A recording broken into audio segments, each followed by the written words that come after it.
Grant, I want to start somewhere small today. I filled up my tank yesterday, $47 for half a tank. And I just stood there at the pump for a second, like, when did this become normal again? You and about 340 million other people, Avery. That feeling at the pump, that pause, it's now happening 400 million times a week across America. And it's not just gas. My grocery bill last week was $30 higher than the same list a month ago. My flight to see my sister in June? $300 more than it was in January. Here's the number that connects all of that. $29 billion. That is how much more Americans have collectively paid for gasoline and diesel since the Iran war began on February 28th. Brown University tracks it in real time. $29 billion, $223 per household, and it is climbing every single day. So you're telling me the Iran war is now a $200 tax on every household in America? A tax we never voted for. And it's not just at the pump. It's a tax on every grocery item that travels by truck, every package shipped, every flight you book. Because gas, diesel, and jet fuel touch everything. Okay, so this is the episode where we connect the dots. What's happening, why it's happening, what history tells us happens next, and most importantly, what to actually do about it. 5 wealth moves at the end, real ones. But first, let's go back to February 28th. That's the day this all started. The day the United States and Israel attacked Iran. That's the day. And within 48 hours, Iran did what it's been threatening to do for decades. It closed the Strait of Hormuz. And remind everyone, why is the Strait of Hormuz the single most important piece of water on Earth? Because 20% of the world's oil flows through it. Every single day. About 14 million barrels per day from Saudi Arabia, Iraq, Kuwait, the UAE. They all have to get out through this one narrow channel between Iran and Oman. Close the strait, and you've cut off 1/5 of global oil supply in a single move. That's massive. The International Energy Agency just called it the largest supply disruption in the entire history of the global oil market. In the entire history. In the entire history. And the consulting firm Rapidan ran the comparison. The 1973 Arab oil embargo, that disrupted 7% of global supply. The 1956 Suez crisis, 10%. This Iran war, 20%. 3 times the size of the embargo that brought us 1970s stagflation. Which is exactly where I want to go next. Because we did an episode back in October, episode 10, about stagflation. And we said the warning lights were starting to flicker. Now those warning lights are flashing red. Let's go back to 1973 for a minute, because the parallels are uncomfortable. October 6, 1973. Egypt and Syria attack Israel, the Yom Kippur War. The United States resupplies Israel, and on October 17th, OPEC's Arab members do exactly what Iran did this February. They cut off oil to the United States. And what happened? Within months, oil prices quadrupled, from $3 a barrel to almost $12. Gas stations across America ran out of fuel. Some put up red flags to signal empty pumps. Drivers waited in line for hours. In several states, gasoline was rationed by license plate number. Odd plates one day, even plates the next. Rationed. In America. Rationed in America. And here's what came after the gas lines. Inflation soared. Growth stalled. Unemployment rose. And economists invented a new word to describe it: stagflation. Stagnation plus inflation, both at the same time, which the textbooks at the time said was impossible. So the embargo broke economics? It broke the playbook. Because when prices rise, the Fed normally raises interest rates to cool things down. But if growth is also stalling, raising rates makes the recession worse. So central banks were stuck. They cut rates anyway. Inflation kept climbing. By 1979, when the Iranian Revolution caused a second oil shock, inflation in America hit 13%. 13%. Households were buried. Mortgages went to 18%. Savings got eaten alive. It took Paul Volcker's brutal interest rate hikes, pushing the federal funds rate to 20% in 1981, to finally break the cycle. And he triggered a recession to do it. So the price of breaking inflation was a recession. That was the lesson of the 70s. That was the lesson. And it's the lesson the Federal Reserve is staring at right now. Okay, take me to today. What's the actual data? The Bureau of Labor Statistics released the March CPI report. Gas prices surged 21.2% in a single month. That is the largest monthly increase recorded since 1967. Since 1967? That's almost 60 years ago. Almost 60 years. Headline inflation is now running at 3%. The Fed's target is 2%.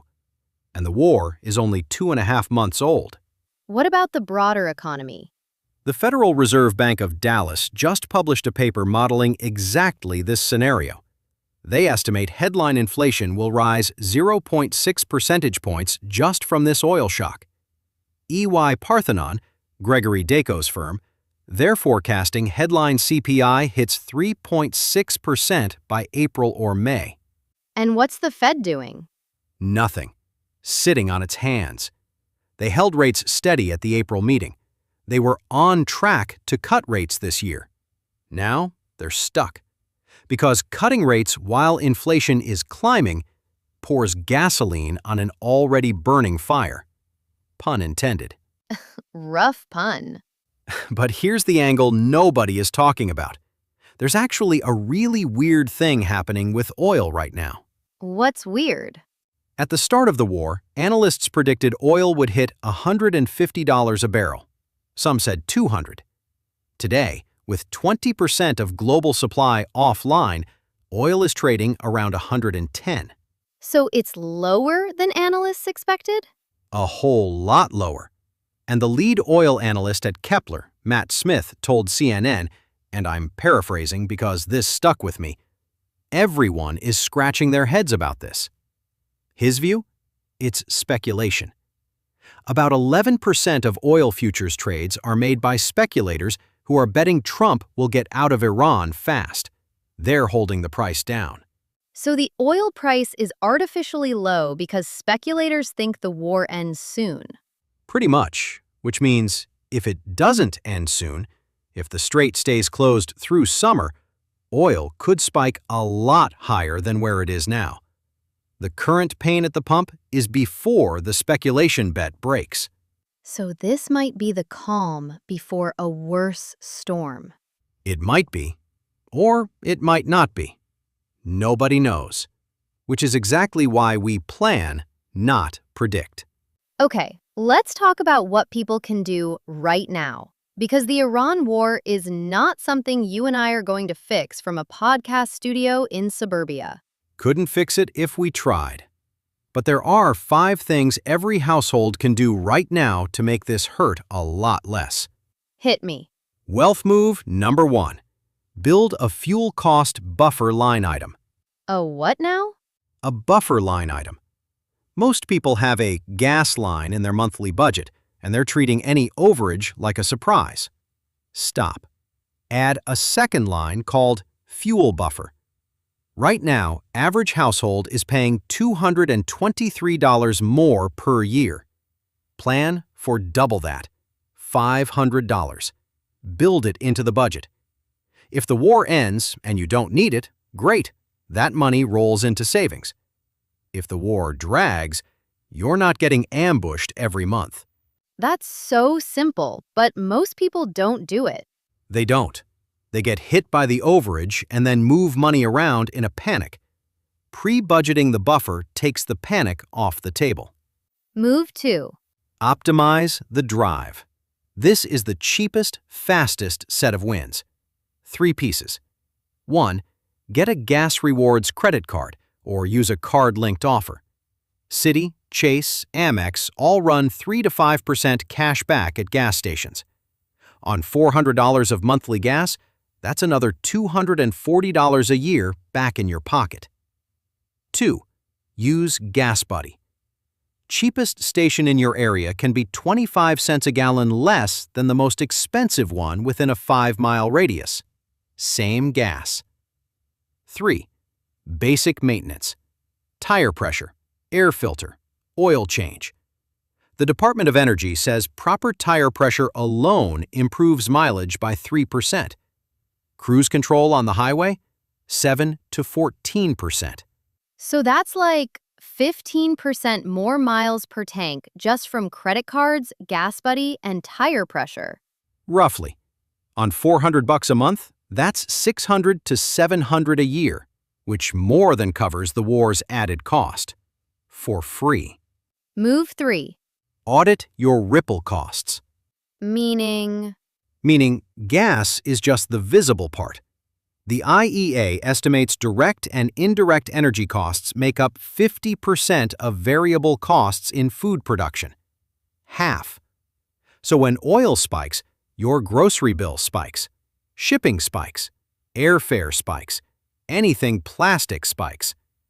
The Postal Service literally just added an 8% fee on some packages because of higher fuel costs. So I should look at every category, not just gas. Every category. Pull last month's bank statement. Compare to January. Highlight what's gone up. Then ask, is this a have-to-pay-it cost or a swap-it cost? Coffee at home instead of out. Generic instead of name brand. Carpool to soccer practice. Postpone the cross-country flight to Christmas instead of summer. Energy shocks pass through slowly into prices, and they linger slowly on the way down. So get ahead of it. Move 4. Inflation-resistant portfolio review. We covered this in episode 10, Stagflation is back. So this is a callback, but the relevance just spiked. What changed? Bond yields are climbing because inflation is climbing. So if you have a 60-40 portfolio, 60% stocks, 40% bonds, and your bonds are mostly long-duration treasuries, you're getting hit on both sides. Stocks down, bonds down. The classic stagflation playbook says, think about treasury inflation-protected securities. Tips. Think about a small allocation to commodities or energy. Think about shorter duration bonds, real estate income. Even gold has its place. We did a whole episode on that, episode 4. The point isn't to pick the winning hedge. It's to make sure your portfolio isn't betting the farm on disinflation when the data says inflation just got a fresh tank of gas. And for younger listeners with most of their money in 401k target date funds? Don't panic. Target date funds rebalance for you. But check what's inside yours. Some are heavy in long-duration bonds. Some have international diversification. Look, know what you own. That's the move. Move 5. Don't panic buy your big purchases. Don't? Don't. Look, I know the impulse. Gas is killing me. I'm going to go buy an electric car this weekend. Or shipping is expensive. I'm going to stockpile groceries. Or the dollar is weakening. I'm going to buy gold tomorrow. Slow down. Every oil shock in history has produced a wave of panic buying that people regret. The 1973 embargo had people lining up at car dealerships to dump their V8s. The 1979 shock had people buying generators they never used. After every shock, prices come back down faster than anyone expects, and the panic decisions look bad in hindsight. So make a calm plan. If an EV makes sense for your life, run the math, don't sprint. If your portfolio needs rebalancing, do it on a schedule, not in a frenzy. Preparing without predicting. Always. So that's the plan. Build the fuel buffer, Optimize the drive, audit the ripple costs, review the portfolio. Don't panic on big purchases. So Grant, tie it together for us. $29 billion, $223 per household and climbing. The biggest oil supply disruption in the entire history of the market, 3 times the size of 1973. And inflation just had its largest single-month gas price increase since 1967. Those are the numbers. But here's the thing about oil shocks. They pass. The 1973 embargo lasted 5 months. The 1979 shock lasted about 18. Both ended. But what they left behind was every decision households made during the panic. The bad car, the bad mortgage, the bad portfolio shift. The history of oil shocks is really the history of households surviving the shock but getting hurt by their own reactions to it. So don't react. Plan. Build the buffer. Optimize the basics. Make calm money decisions even when the news is loud. Because the war ends. Eventually, they always do. And what you do between now and then is what you'll be living with for the next decade. Preparing without predicting. Always. Always. That's Trek4Wealth. Thanks for trekking with us. If this episode helped you make sense of what's happening at the pump and in your bank account, share it with someone who needs to hear it. We'll see you next time. Plan calmly. Drive smart. Watch the ripples. Keep trekking.